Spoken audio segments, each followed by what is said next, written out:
નમસ્કાર. બહુવચનના અભ્યાસમાં આપણે બીજા વિડીયોમાં નિયમોનો અભ્યાસ કર્યો. હવે આજે ત્રીજા વિડીયોની અંદર આપણે ફરી પાછા બહુવચન શબ્દોની યાદી જોઈ રહ્યા છીએ. તો સિંગ્યુલર એટલે કે એકવચન, પ્લુરલ એટલે કે બહુવચન. તો એકવચનમાંથી બહુવચનમાં શબ્દોના નિયમો જોયા તો થોડાક વધુ શબ્દોનો અભ્યાસ કરીએ. બેબી, તો છેલ્લો અક્ષર વાય છે, તો બેબી.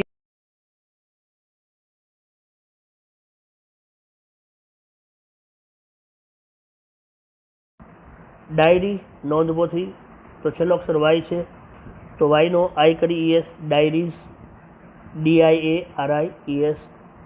ડેરી, દુગ્ધાલય, તો DAIRY, તો વાયનો આઈ કરી ES, ડેરીઝ, DAIRIES. સિટી, CITY, તો વાયનો આઈ કરી ES, સિટીઝ. હવે આપણે જોયું હતું કે અમુક નામો એવા છે કે જેમાં વાયની આગળ સ્વર છે, તો અહીંયા સ્વર છે એટલે આપણે એને માત્ર એસ પ્રત્યે લગાડીશું, ES લાગશે નહીં. તો DAY ડે, તો DAYS ડેઝ. ડોંકી, તો વાયની પહેલાં ઈ છે, DONKEY, DONKEYS.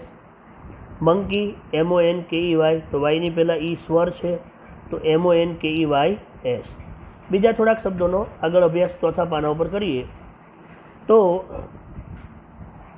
આપણે નિયમ જોયો હતો કે એફ અથવા એફઈ હોય, તો એફ અથવા એફઈ હોય તો એના બદલે VES મૂકવામાં આવે છે. તો VES પ્રત્યે કેવી રીતે લાગે? તો લોફ, LOAF, તો એફ કાઢી નાખવાનો અને એની જગ્યાએ LOAVES લોવ્સ. લીફ, LEAF લીફ, તો ચલો એફ કાઢી નાખવાનો, LEAVES. વાઇફ, તો એફઈ આવે છે, તો એફઈ કાઢી નાખવાનું, એની જગ્યાએ WIVES વાઇવ્સ. નાઇફ, છરી, KNIFE, તો એફઈ કાઢી નાખવાનું, એની જગ્યાએ VES, KNIVES નાઇવ્સ, છરીઓ. લાઈફ, LIFE, જિંદગી અથવા જીવન.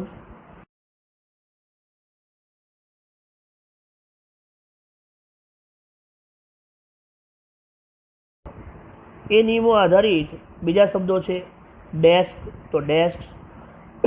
ટેબલ, તો ટેબલ્સ. બ્રશ, તો છેલ્લા બે અક્ષર SH છે, તો અહીંયા બ્રશનું બ્રશીસ.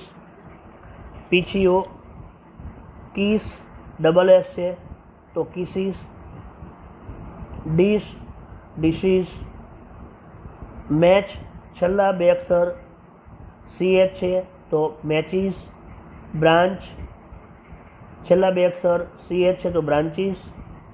ટેક્સ, છેલ્લો અક્ષર X છે, તો ES, ટેક્સીસ.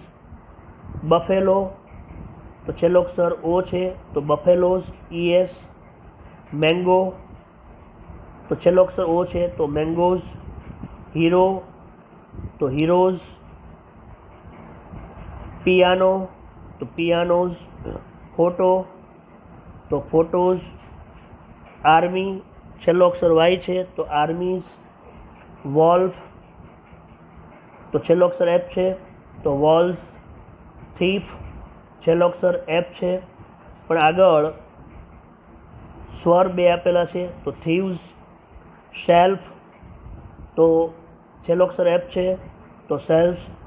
તો મિત્રો અહીંયા આ રીતે આ શબ્દોને સતત બોલવાના છે, એકવચન પણ બોલવાના અને બહુવચન. કારણ કે આપણને પરીક્ષામાં એકવચનમાંથી બહુવચનમાં તો ફેરવવાનું પૂછાય જ છે, પણ ક્યારેક ક્યારેક પરીક્ષક એ તમારું જ્ઞાન ચકાસવા માટે બહુવચનમાંથી એકવચનમાં પણ ફેરવવાનું પૂછે છે.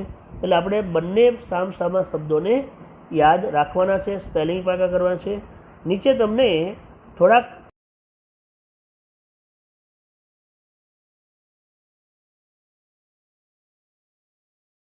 એ નિયમો અને શબ્દો આધારિત બીજા નીચે જે 50 શબ્દો તમને આપ્યા છે, આ 50 શબ્દો તમારી જાતે પાકી નોટમાં લખવાના છે અને પ્રેક્ટિસ કરવાની છે.